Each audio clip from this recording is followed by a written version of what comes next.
dans notre enseignement sur le combat de la foi, le combat spirituel, la guerre. Aujourd'hui, nous parlerons sur l'une des armes spirituelles citées dans le livre d'Éphésiens chapitre 6, le verset 18. Après avoir parlé sur l'épée de l'esprit, qui est la parole du Père, nous voulons parler sur la prière. Éphésiens chapitre 6, verset 18 nous dit « Faites en tout temps par l'esprit toutes sortes de prières et de supplications.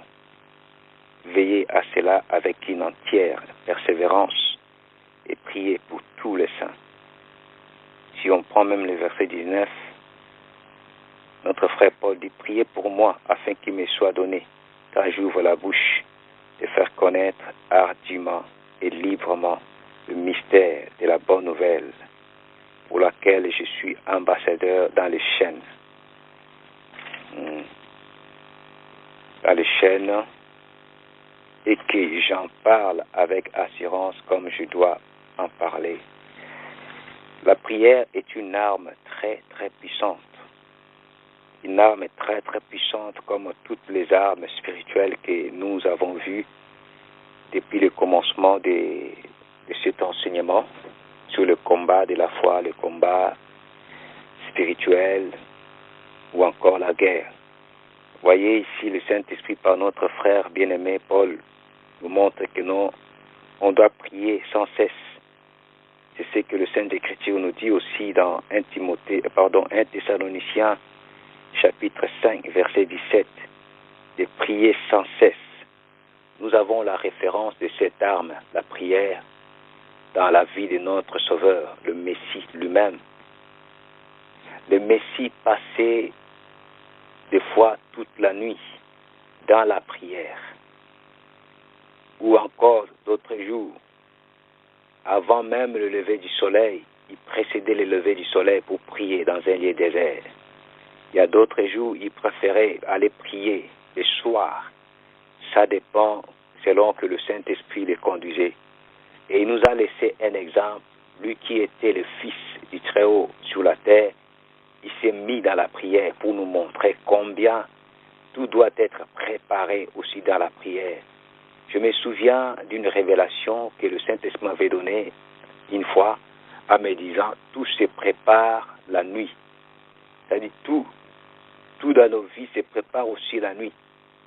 Nous pouvons avoir de temps à autre des nuits de prière consacrées dans la prière, que ce soit personnelle ou communautaire. C'est très très important. Parce que quand nous passons des fois la nuit dans la prière, ou encore quand le Saint-Esprit nous fait grâce de commencer la journée dans la prière, de précéder même le soleil, avant que le soleil s'élève, tu te mets ou vous vous mettez dans la prière, souvent cette journée-là, c'est toujours différente par rapport aux autres journées. Pourquoi? Parce que la prière ramène une profonde dimension de la spiritualité. La prière ramène la stabilité, la tranquillité. La prière permet que le Saint-Esprit puisse se développer encore à nous. Il y a des choses même qu'on peut dévancer dans notre journée au travers de la prière. C'est très important, cette arme de la prière. Je sais que nous n'allons pas entrer plus dans la profondeur de l'enseignement de la prière, mais c'était plus présenter la prière comme une arme que personne, aucun croyant ne peut négliger cette arme de la prière. Il y a beaucoup aussi qui se donnent, par exemple, dans la parole. Quand ils se donnent plus dans la parole, ils négligent la prière. Je pense qu'on doit être plus équilibré, qu'on puisse trouver tout équilibré à nous, la parole, la prière, ainsi de suite. Sachant que la prière est dans diverses formes. Nous avons la prière sous forme de la repentance, la prière sous forme de la repentance, de supplication, la prière sous forme de louange, la prière sous forme d'adoration, la prière sous forme des actions de grâce, la prière sous forme des requêtes, ainsi de suite. Voilà pourquoi l'Esprit dit que faites en tout temps par l'Esprit toutes sortes de prières et de supplications. Et l'Esprit dit, veillez à cela avec une entière persévérance, c'est-à-dire il faut persévérer dans la prière et il faut prier aussi pour tous les saints. Il faut prier aussi pour tous les saints, mais persévérons dans la prière. Nous allons voir par rapport à cette arme. Les Saintes Écritures nous disent toujours que le Messie priait des fois toute la nuit. Le Messie priait des fois très tôt le matin. Le Messie priait des fois le soir. Dans un lieu désert, il partait prier, seul à seul avec le Père. À Gethsemane, il est resté seul à seul avec le Père, en train de supplier, de prier. Mais souvent, nous ne faisons pas attention. La plupart du temps, le Messie, notre Sauveur, Emmanuel, il faisait quel genre de prière? Vous allez voir comment le Saint-Esprit nous fait découvrir ça dans le livre de Hébreux. Hébreux chapitre 5, le verset 7. Comment le Messie utilisait cette arme de la prière. Hébreux chapitre 5, verset 7 nous dit.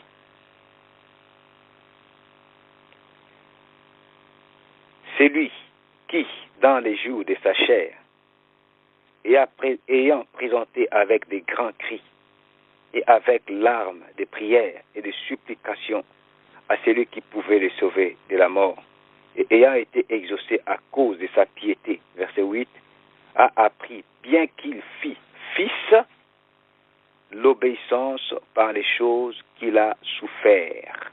Voyez, ici on nous parle pas d'un autre fils si ce n'est que le Messie. Est-ce que nous comprenons combien le Messie lui-même, le Fils du Tout-Puissant, le Fils du Très-Haut, la parole que nous prêchons, la parole incarnée, combien il utilisait cette arme dans les jours de sa chair. Il présentait des prières avec des grands cris, avec larmes, des prières, avec des supplications. Et les Saintes Écritures disent à celui qui pouvait le sauver de la mort. Est-ce que nous voyons ça? Et nous, des fois, nous sommes là, nous croisons les bras. Non, bien-aimés, réveillons-nous réellement dans la prière. Mettons-nous dans la prière. Pas simplement la prière communautaire. Ayons même cette habitude. Je pense que même le Saint Écriture nous dit que le Messie avait la coutume d'aller prier dans la montagne des Oliviers. Vérifiez bien toutes les versions, Matthieu, Marc, Luc, ainsi de suite. Vérifions bien, vous allez trouver une version là où c'est bien marqué que le Messie avait la coutume d'aller prier dans la montagne des Oliviers. C'est-à-dire en dehors du jour qui précédait sa crucifixion, le Messie avait la coutume, l'habitude, la vie d'aller prier dans la montagne des Oliviers. Et ces jours-là encore, il était parti avec ses disciples. Arrivé dans un stade, il laisse les disciples. Il prend 3 apôtres. Il avance avec eux. Arrivé dans un autre stade, il laisse les 3 apôtres. Il dit, restez ici, priez. Et il avance seul à seul pour prier devant la face de son Père. Et le Saint Écriture nous dit ici dans Hébreux 5, verset 7, que le Messie, présenté avec des grands cris, avec larmes, des prières et des supplications à celui qui pouvait les sauver. Combien plus fort, nous aussi, nous pouvons utiliser cette arme quand nous avons des combats, quand le diable nous attaque, quand les esprits impurs viennent nous envahir, viennent nous tourmenter, nous oppresser pour nous faire tomber. Présenter au travers de cette arme des grands cris et avec larmes, des prières et des supplications à celui qui peut nous sauver, qui peut nous délivrer, qui peut nous libérer de ce combat, parce que le Messie a tout accompli sur la croix. La prière est très très importante. C'est une arme à utiliser, que chacun puisse construire réellement. Même quand tu n'arrives pas, demande au Père, s'il te plaît, toi qui vas suivre cet enseignement. C'est très important. Je sais, bien-aimé, je peux partager des expériences que le Saint-Esprit m'a béni. Il y a des moments où l'Esprit m'a béni de prier très tôt le matin, avant même que le soleil se lève, et pendant que je priais au travers de ces prières, dans un lieu désert, l'Esprit m'a enseigné. L'Esprit m'a même demandé de prendre une feuille, de prendre un stylo. Et pendant que je priais, l'Esprit m'a enseigné. Il m'a enseigné ce qui se passe quand un juste prie. Quand un juste élève la voix, sans même multiplier des paroles, en citant simplement au nom de Yeshua. Au nom de Yeshua. Et il m'a montré, regarde, quand un croyant qui vit dans la justice, dans la pureté, dans la sainteté, prie. Pendant qu'il prie, il ne cite qu'au nom de Yeshua, au nom de Yeshua, regarde ce qui se passe. Il me montrait les tombeaux s'ouvraient, les sépulcres s'ouvraient, et les morts étaient ressuscités.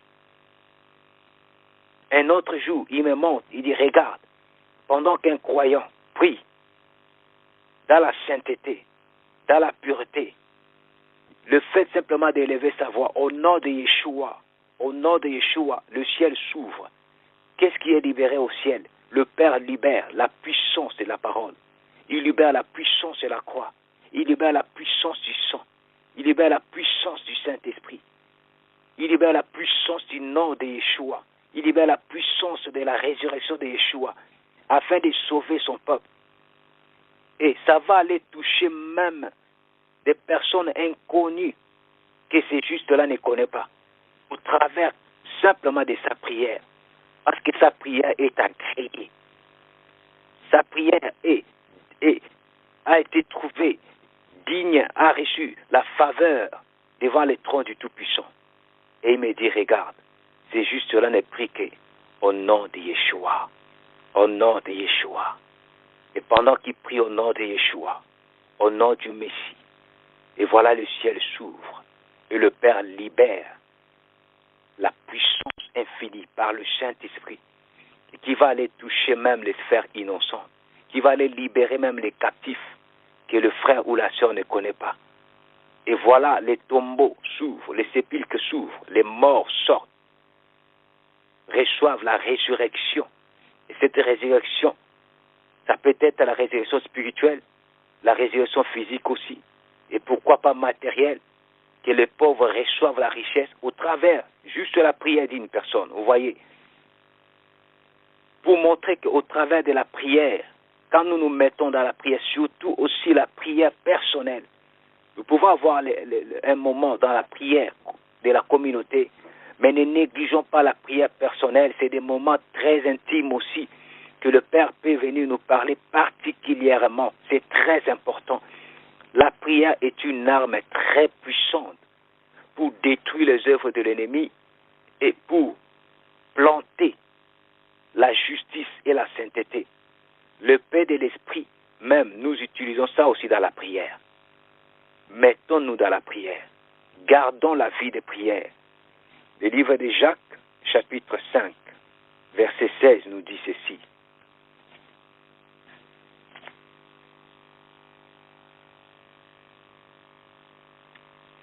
Confessez donc vos péchés les uns aux autres et priez les uns pour les autres, afin que vous soyez guéris. La prière fervente du juste a une grande efficacité.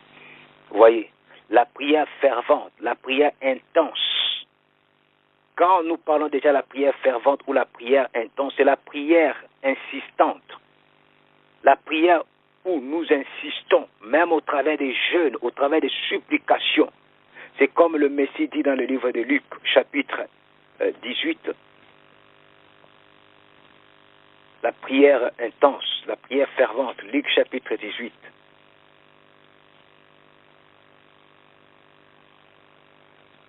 À partir du verset 1 jusqu'au verset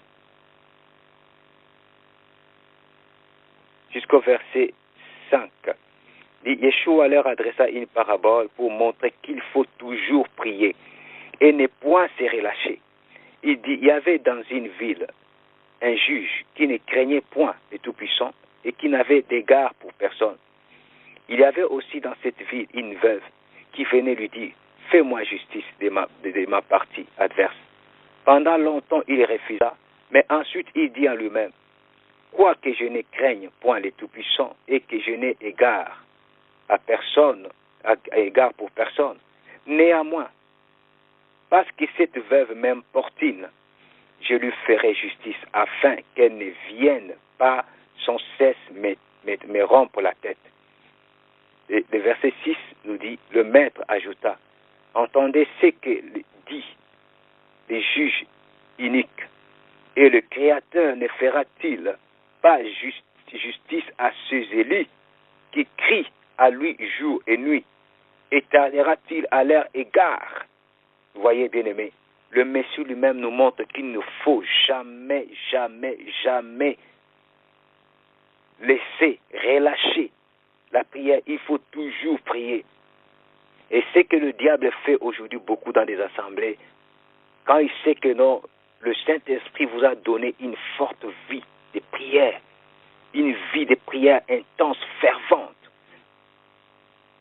des fois dans des jeûnes de prière, dans des supplications de prière, et qu'au travers de vos prières, le Père touche d'autres personnes. Qu'est-ce que le diable va commencer à chercher à faire? Premièrement, vous mettre la fatigue, la somnolence, la négligence. Il faut veiller sur ça, bien-aimés, vous qui écoutez. Il faut garder le feu de la prière. Le feu de la prière doit être maintenu. Dans la première alliance, chaque matin, les sacrificateurs étaient obligés d'allumer le parfum. Chaque soir, les sacrificateurs étaient obligés d'allumer le feu pour le parfum. Et c'est ce que nous sommes aujourd'hui, un royaume des sacrificateurs. Nous sommes appelés aussi à allumer le feu continuellement dans la prière, continuellement dans la prière de la communauté et dans la prière personnelle. C'est très important.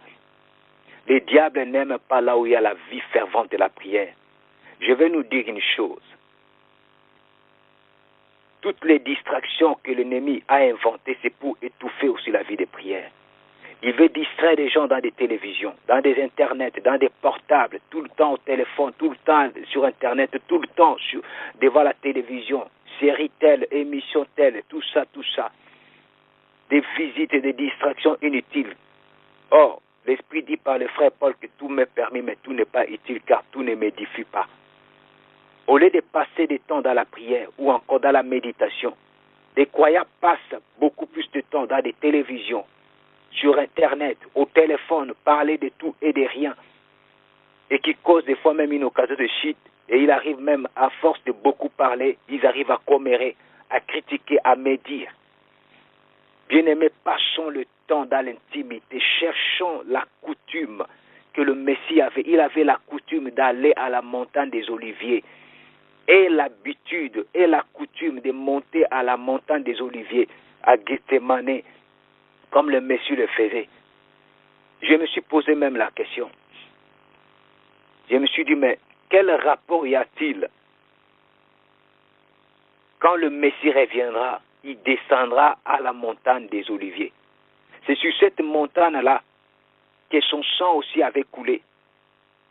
Quand il était agonisé, c'est sur cette montagne-là qu'il a livré une grande bataille dans la prière.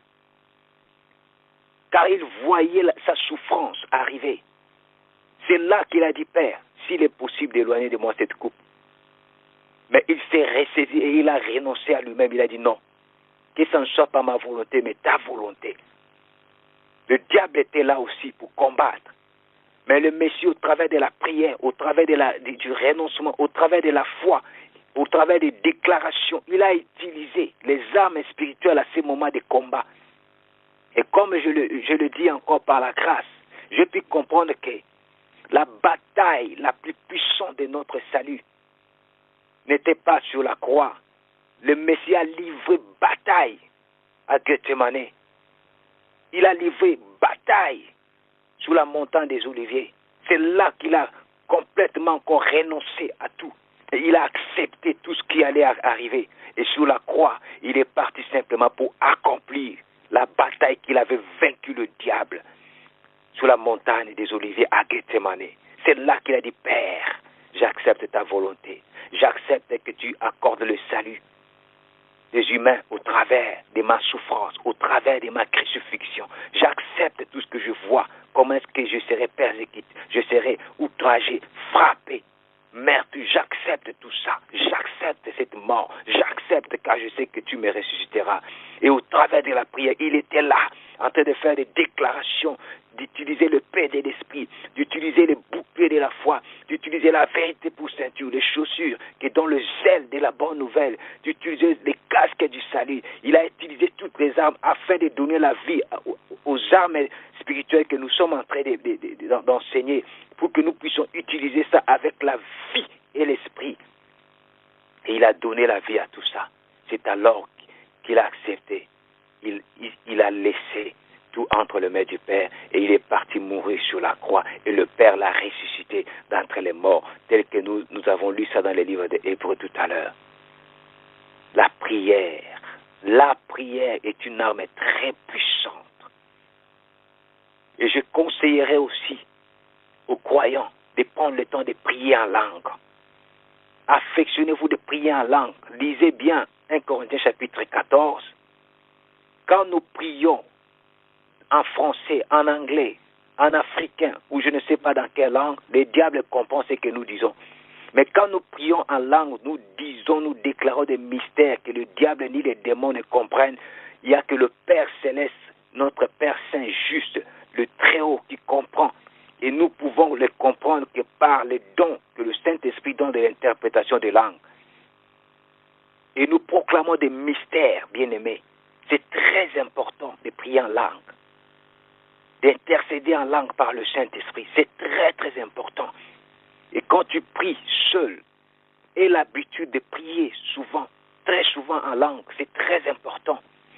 Car en priant en langue, tu peux demander des réalités que dans l'intelligence, tu ne peux pas demander. Et le Saint-Écriture nous dit que le Saint-Esprit intercède pour nous par des soupirs inexprimables. Lui qui sonde la profondeur du Père, il sait qu'est-ce que nous avons besoin. Et au travers même de la prière en langue, il peut aller demander ce qu'en français, en anglais, en africain ou dans d'autres langues, nous ne pouvons pas demander. Tout ça, ça fait partie de la prière. Et la prière est une arme très, très puissante pour détruire, pour renverser, pour bâtir, pour fonder la justice. Que chacun puisse demander vraiment que le Père réveille sa vie de prière. Mais une vie de prière aussi sans la sainteté est nulle. Une vie de prière sans la justice est nulle. Une vie de prière sans l'amour est nulle. Une vie de prière sans l'obéissance de la parole est nulle. Voilà pourquoi nous comprenons qu'on doit être équilibré. Tout doit être là, présent ou présente, pour que nous soyons agréables au Père. Le livre de Jean nous dit que, on peut lire ça, Jean chapitre 9, et le Saint-Esprit nous aide à retrouver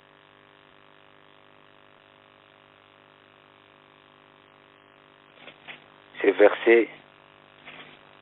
Le Père, voilà, Jean chapitre 9, le verset 31 nous dit, « Nous savons que les Très-Hauts n'exaucent point le pécheur, mais si quelqu'un l'honore et fait sa volonté, c'est celui-là qui l'exauce. » Vous voyez, nous pouvons aussi bien prier, mais si nous n'honorons pas le Père, si nous ne faisons pas sa volonté c'est quoi?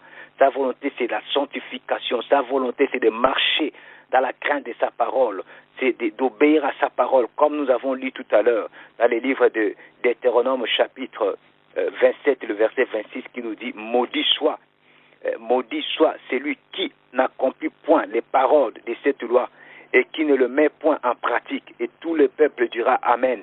C'est-à-dire, si nous n'accomplissons pas les paroles de la loi du Tout-Puissant, si nous ne les pratiquons pas, notre prière ne sera que nulle devant sa face. C'est-à-dire, nous ne l'honorons pas et il ne peut pas nous exaucer. C'est-à-dire, notre prière doit être aussi dans la sainteté. Nous devons marcher nous-mêmes dans la sainteté, obéir à la parole du Père pour l'honorer. C'est alors que notre prière sera très très puissante pour détruire, pour renverser et même pour sauver d'autres âmes pour la gloire du royaume des cieux.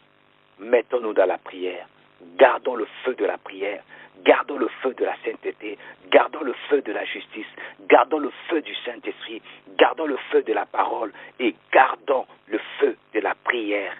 Prions sans cesse, prions continuellement jusqu'à ce que le Messie reviendra au nom de Yeshua, le Messie, par la puissance du Saint-Esprit. Alléluia.